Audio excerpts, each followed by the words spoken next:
I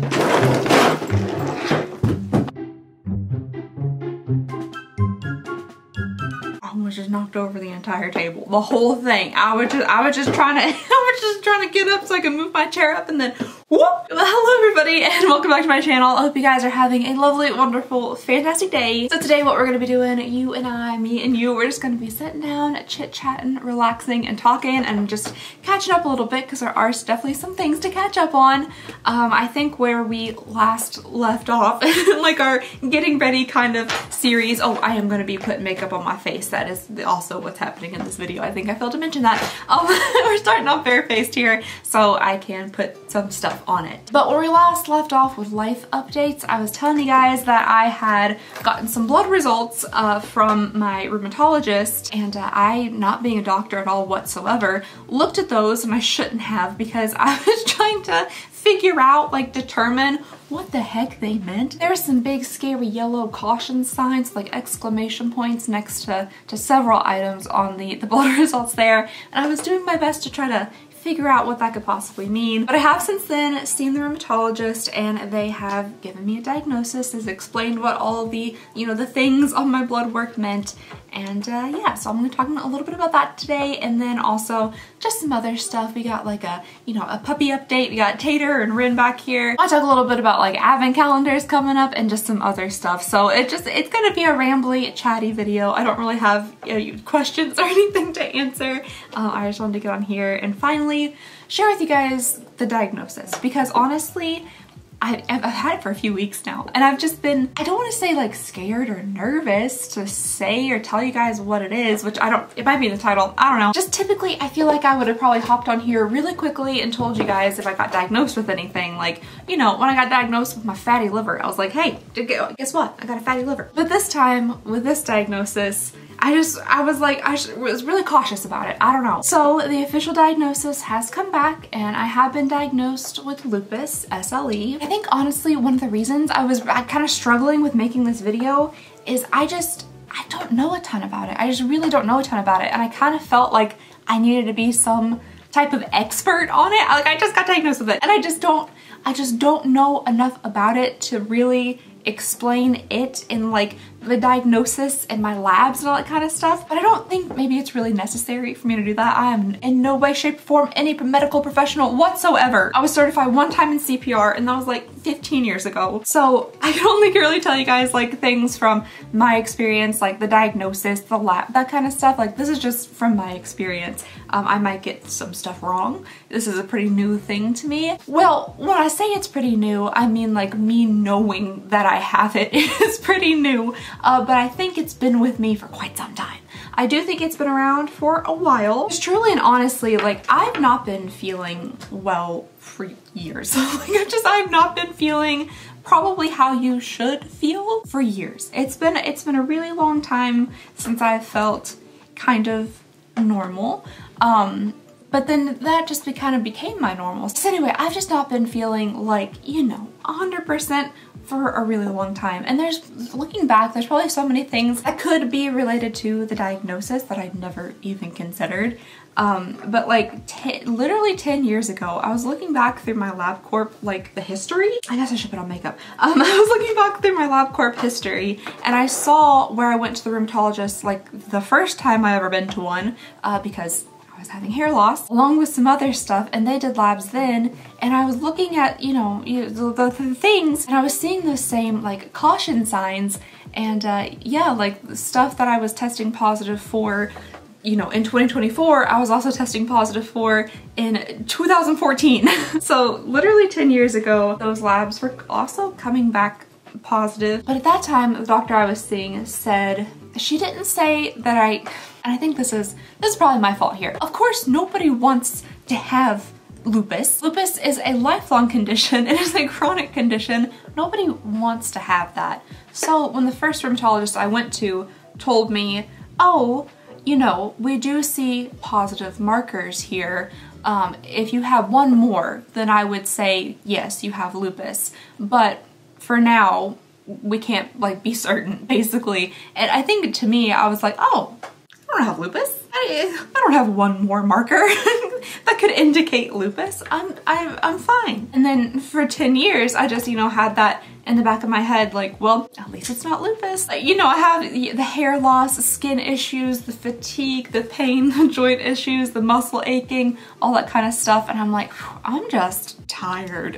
I'm so tired. At least it's not lupus. And it honestly wasn't until recently I started telling my husband, I was like, I really want to get checked for this again. Like, I know I got checked for it all those years ago, but like, man, like there's so many signs and symptoms. I feel like I want to get checked. And you know, if it hadn't have been for me getting like weirdly sick that one time, like really bad digestive issues or whatever, I probably wouldn't have done it. But what pushed me over the edge was seeing that those daggone caution marks on like the first round of blood work that I got. And then I started going back through like all of my blood work and I was like, hey.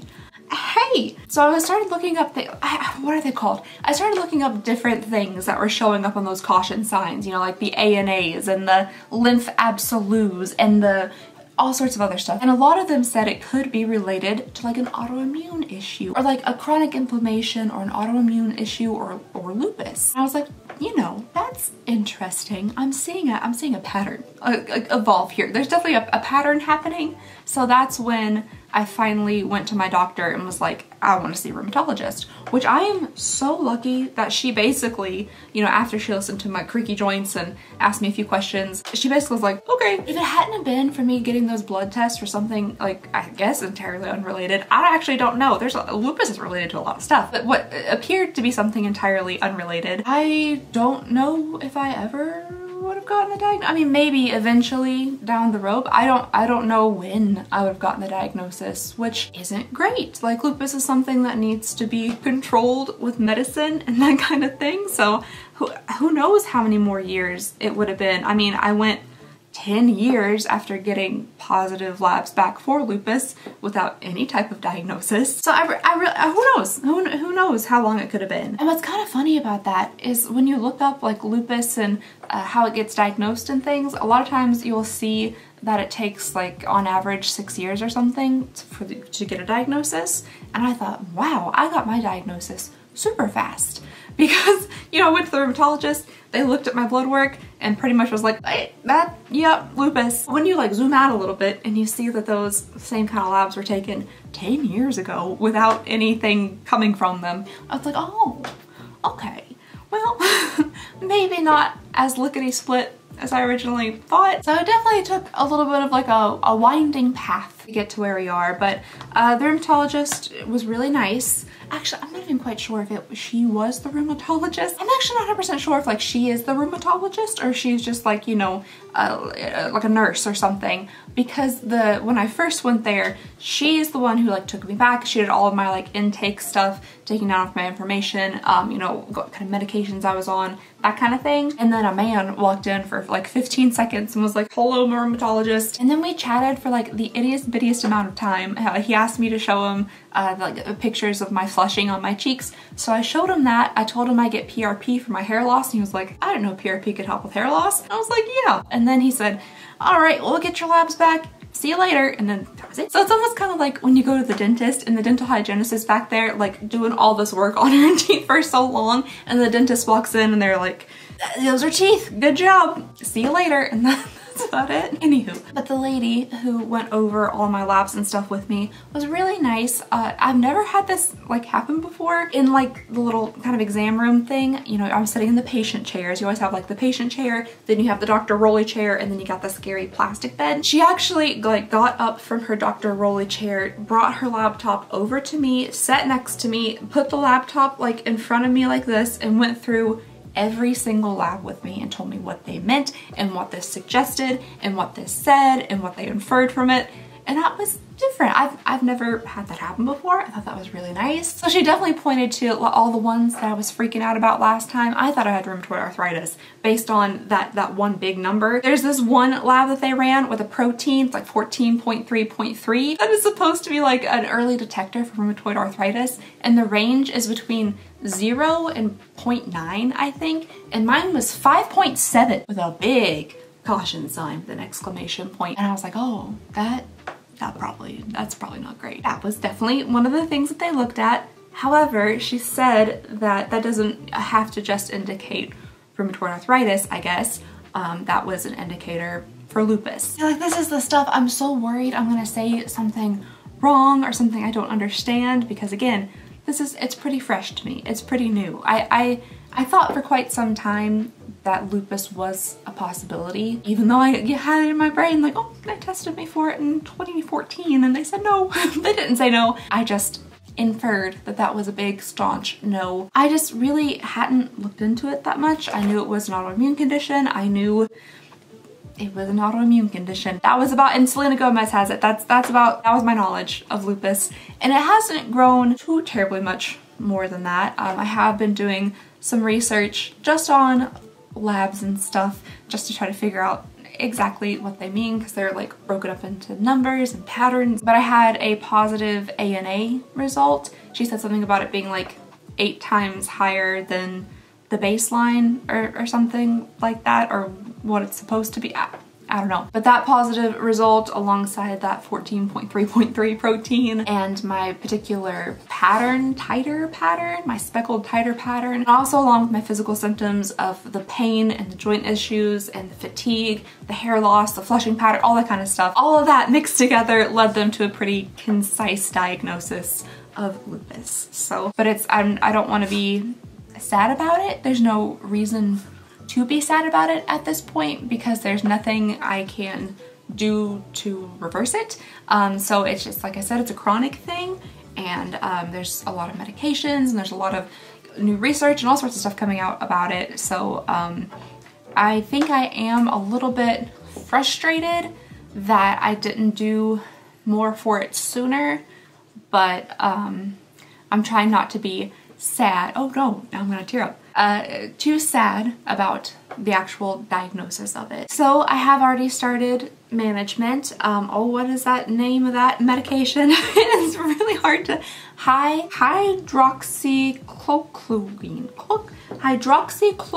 I'll put it on the screen. Hydroxychloroquine. It's an immunosuppressant. I'm going to be taking it twice daily for the foreseeable future. There are, I think, a whole bunch of different medications you can take for lupus, but this is like kind of the first line of defense, I think. So far, I'm not having a lot of adverse reactions to it. The first little bit when I was taking it, it caused gastrointestinal upset. For a day or two there were definitely some tummy troubles, but that's a really common side effect. And the doctor warned me about it, and she was like, well, if it persists for more than 3 months, we'll have to change up the medicine. And I was like, 3 months worth of tummy trouble?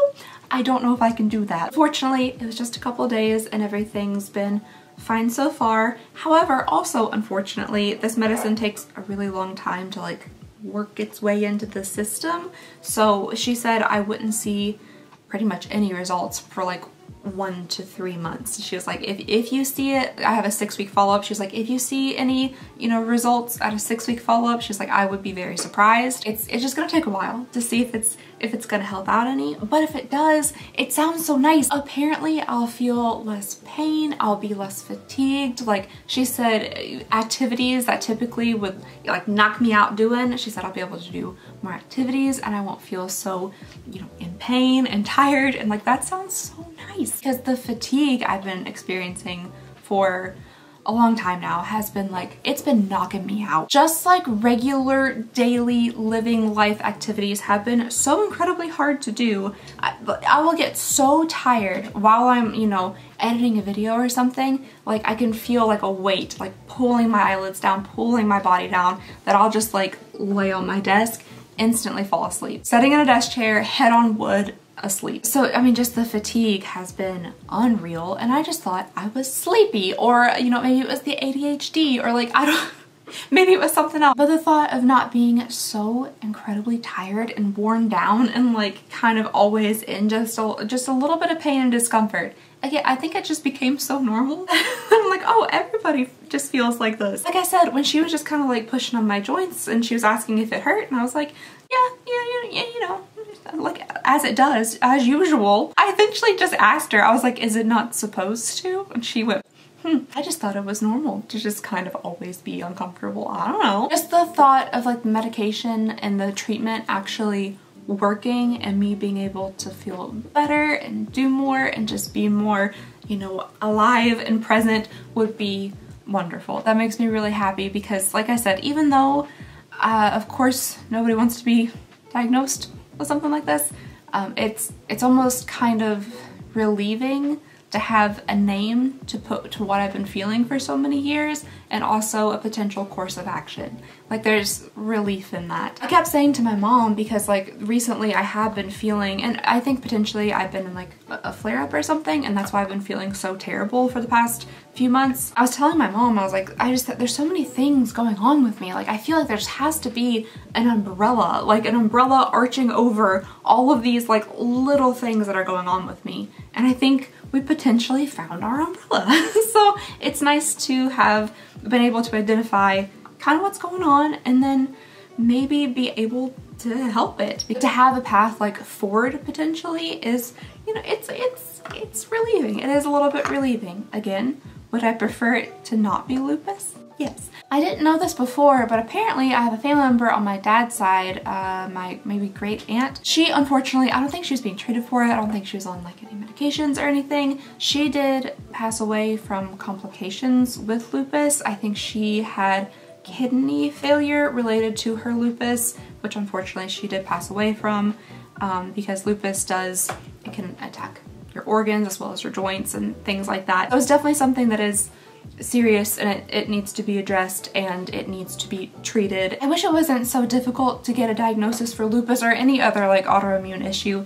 There's just so many tests and all sorts of different things, and you could have like negative blood tests, like they don't come back showing anything, but you could still have an autoimmune issue. Like, it's wild how this stuff works and presents itself in the body. I really do want to do a lot more research and stuff on it, because I just don't feel educated enough on something that I'm going through. So I would like to research it and understand what's truly happening, what's truly going on. I just want to know more about it. If you also have experience with lupus, SLE, you know, you can leave your stories and information, that kind of stuff, down below if you feel so inclined, if you feel comfortable to do that. But it's something I've known about for a couple of weeks, and it's something that I will have for the rest of my life. So there's probably a long time to learn about it, hopefully a long time to learn about it. But yeah, so that's what's been going on with that. That's my diagnosis.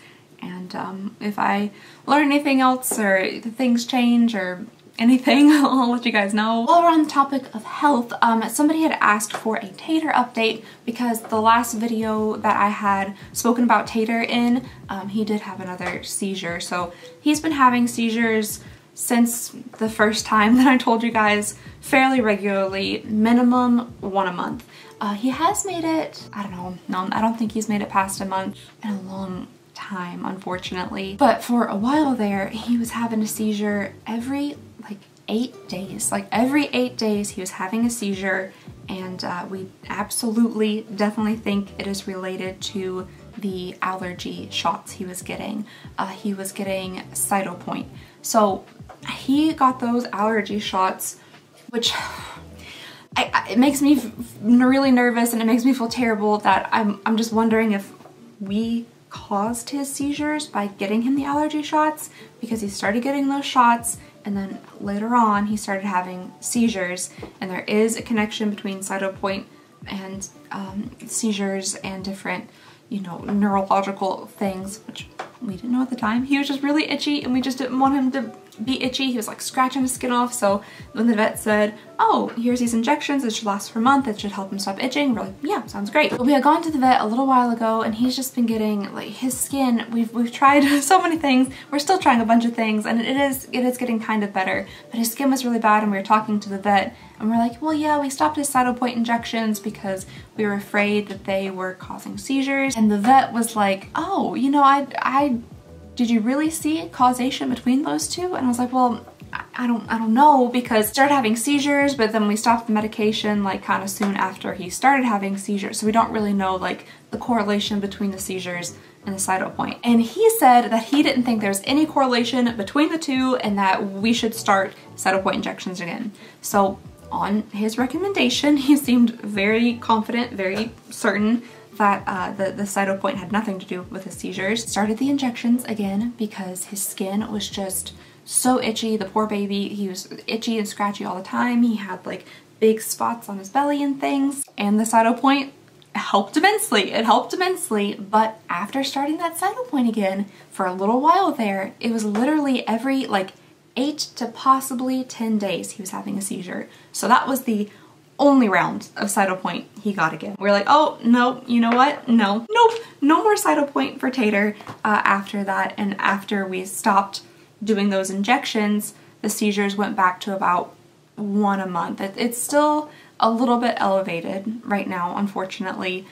He has had a few very intense seizures and very intense like post-ictal stages. So when he comes out of the seizure, after that first like horrific seizure he had, like literally one of the scariest nights of my life, you know, it took me a while to like kind of, I hate to say get used to it. You never really get used to it, but you know, it became more common. So I became less afraid of like his seizures and stuff. Something about these like last seizures that he's had recently, the way he came out of them has been terrifying. The seizure he had like maybe a week ago is the first time that I thought like we should take him to the animal hospital, the emergency vet, while he's not even in a seizure, because he had foamed so much. And he'll like kind of stumble and like run into walls, that kind of thing. So you have to kind of corral him to make sure he's safe and stuff. But he couldn't walk. His little back legs were just sprawled on the floor. He didn't have enough energy to pick himself up. His tongue was like hanging out of the side of his mouth. We've never seen it do that before. He was having a really hard time breathing and stuff. I was like hand feeding him water. Like I would put water in the palm of my hand and like rub it on his tongue and his face so he could get water into him. I was taking my hand with water and like rubbing it over his head and his armpits and stuff because he was really hot, and I was like, we need to go to the emergency vet. Fortunately, he started to come out of that state, but that was really scary. I've never seen him like that after a seizure, and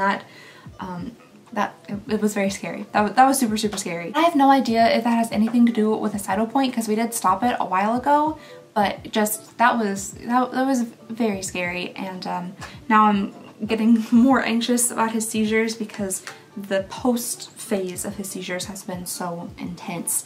So I'm hoping that's not a new thing that he's going to be having to go through and experience, you know, from now on, because that's, I mean, he was so tired after because his little body had just been through so much, and just hopefully that's not, you know, the new norm for the seizures, because that would not be good. But other than that, he's doing good. He's loving the new house, so he's having a ton of fun running around his backyard. It was raining the other day, and typically he doesn't like going out to potty in the rain, but he was able to go in the backyard and there's puddles, and he was just doing laps as fast as he could, like running through puddles and stuff. So he's been really, really enjoying himself at the new house. Renzi back here, he is worrying me quite a bit. He is a senior fella. He's like 12 years old, and he has developed this cough that is freaking me out. I'm terrified it has something to do with his heart. We've taken him to the vet twice, actually 2 separate vets, because I wanted different opinions, and they both have listened to his heart and his lungs. They said they were fine. This last time he had an x-ray of his heart and his lungs, I guess, and they said that they were doing fine. I don't know if that's enough. I don't know if I want a third opinion. And then I also found in Louisville there is a cardiologist for pets. So we're gonna do third opinion, cardiologist for pets. That's my route. I have it planned out. The last vet we took him to did give him 3 different medications. He finished 2 of them already, and he's still just on his like cough medicine. But he's still, especially at night when he's sleeping or after exercising, he has this terrible like hacking cough, and I'm so afraid that it's something to do with his heart. So I just want to make sure like every single test that can be done and did and ran is done and did and ran, because that's oh, I love him so much, and nothing can happen to him or I will lose it. So I feel like there's probably not going to be a whole lot of makeup accomplished in this video. This is basically for formalities. It's 9:40 p.m. I'm going to bed after this. I'm gonna watch this whole thing, go to bed after this. But I need something to do with my hands. I gotta keep my hands occupied, or else I will be this the entire time in the screen. Like my hands, they just do their own thing when I'm talking. So they need to be doing something, which I probably just been basically doing the same thing with makeup brushes the whole time.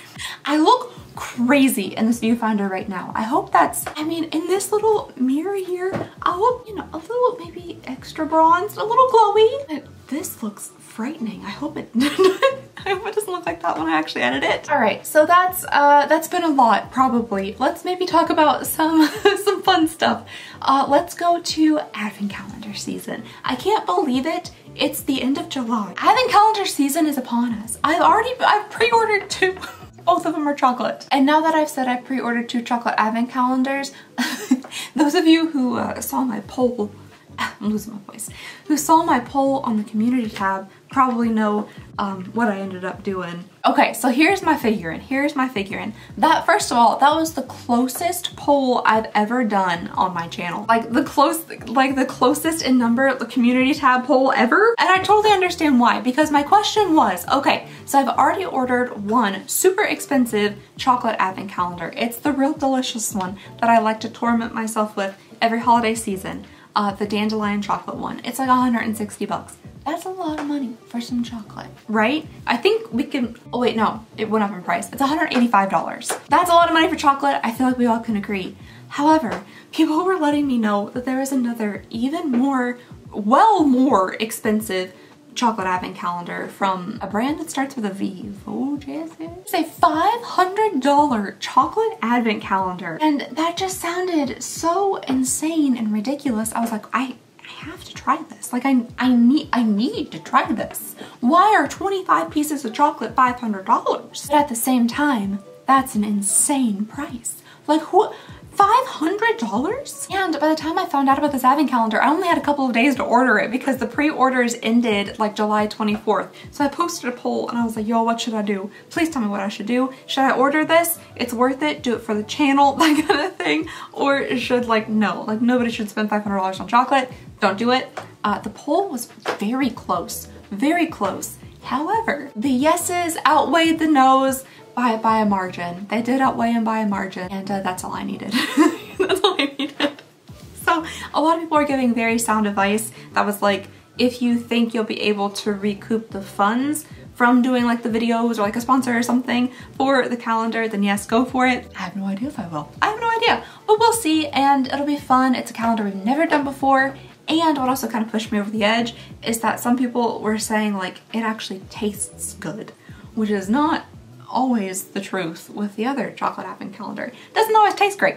Actually, sometimes it tastes vile. So I was like, okay, this one I might actually really enjoy. So I went ahead and did it. I ordered the $500 chocolate Advent calendar.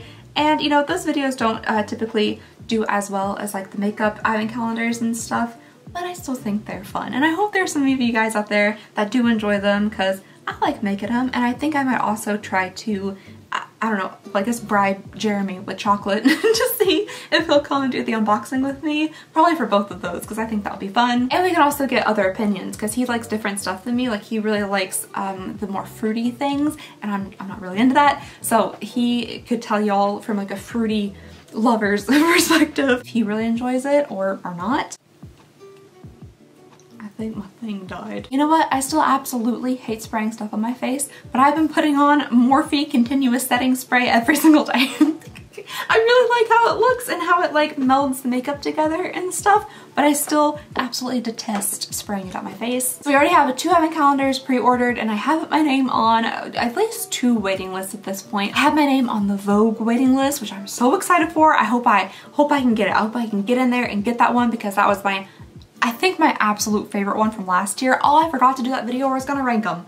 Oh shucks, I had that planned. Anyway, we'll do it this year. And I also have my name on the waiting list for the P. Louise one, another one of my favorites. I'm like 6,564th in line. So fingers crossed. I did get an email today from RANT. And okay, so usually I don't get any advent calendars in PR, like almost ever. I think I've only, I think I did a glossy box PR advent calendar one time, and that might have been it, to be honest. I don't think brands love sending me advent calendars because I like to just rip them to shreds, metaphorically, but also sometimes like physically, because some of them are really hard to open.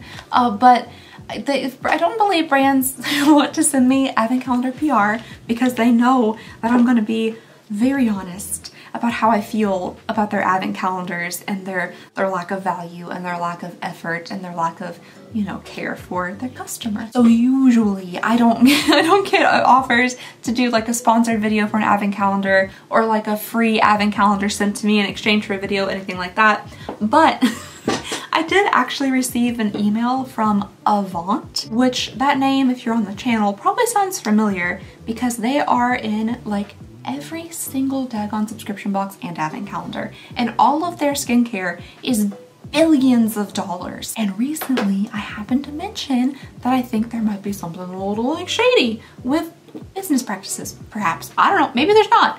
But I wanted to include them along with some other brands that I see often in advent calendars and subscription boxes in kind of like an investigative video. So they sent me that email and I was like, oh, well, that's lovely of you. I feel like they probably wouldn't appreciate having any type of partnership and then me like investigating them in a video, probably. And I just don't know if I would want to do any or like many sponsored or PR advent calendar unboxings, just because like I want full reign, even if it, well, okay, maybe if it was Vogue, because like I love that advent calendar, or like P. Louise, then maybe, because P.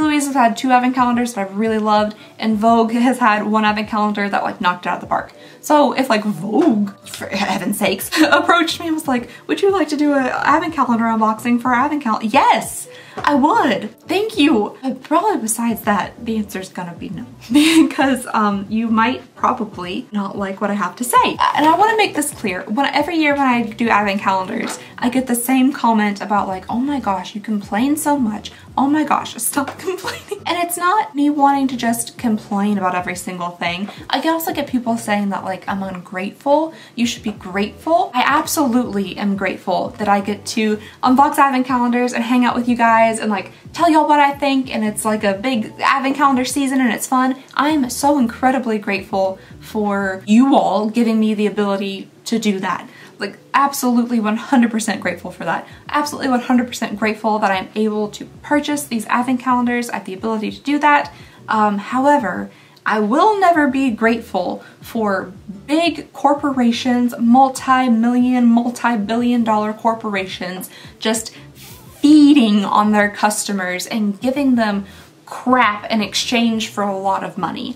Like I'll never be grateful for that. So anytime I see what I believe is basically an advent calendar that's just ripping off consumers, if I'm seeing a whole lot of corporate greed happening, I'm gonna say something, I'm gonna complain, and I'm not grateful for corporate greed. I'm just not. So these times when I'm pointing out like, oh my gosh, I paid $500 for this advent calendar and they're giving me a keychain, like there's reasons for that. I'm not just being ungrateful that I have this really fun opportunity to be able to open this box and show you guys the keychain. Definitely not ungrateful for that, but I am absolutely going to criticize a company who has the ability to give their customers more value, but they refuse to do so because they're greedy. That's just what it is. If you are a huge design house selling a $600 advent calendar and 75% of it is fragrance samples, that's an issue. I know on the back end, you guys are just raking it in. You're just raking in all those profits while you're sending out garbage, and that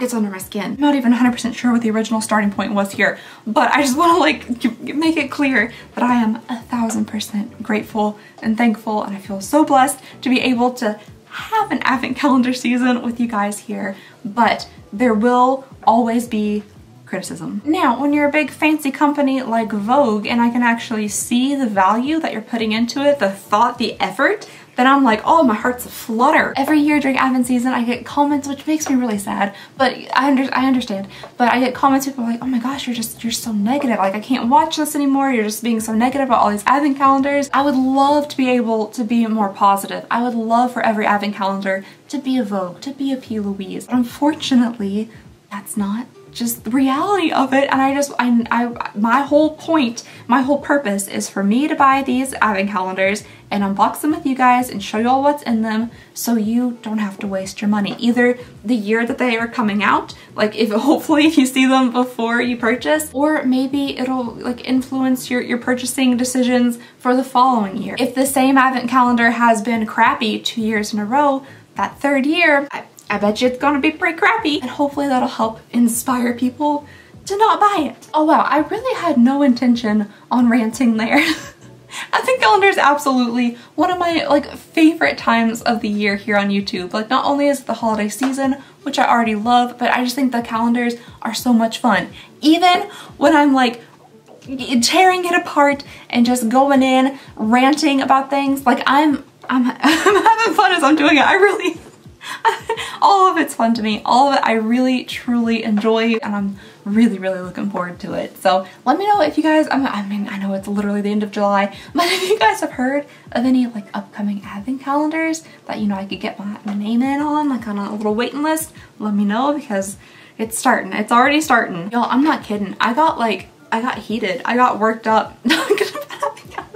I'm just picturing the marketing team for Kylie Jenner right now, third year in a row, just putting like the same junk into the same Advent calendar and selling it for 0% value. Was I talking about something before I jumped into that big rant? I probably was, and I very likely cut off what I was saying and then immediately started ranting and then forgot what I was saying. So sorry about that. So this is that Charnacy mascara that we just unboxed, and it said like all sorts of great things about it. You know, it was like sweat proof and smudge proof and volumizing and all sorts of good things. So I'm gonna go ahead and try this because I was really interested in giving it a go, especially since it's only 12 bucks supposedly. It has a strange kind of scent to it. Not typical Flonase. Oh, I've already gotten it on my eyelid. I'm not getting a ton of like crazy volume out of it. It is separating my lashes nicely though. I'm gonna see if I can build up with another coat. Putting on mascara hurts so much.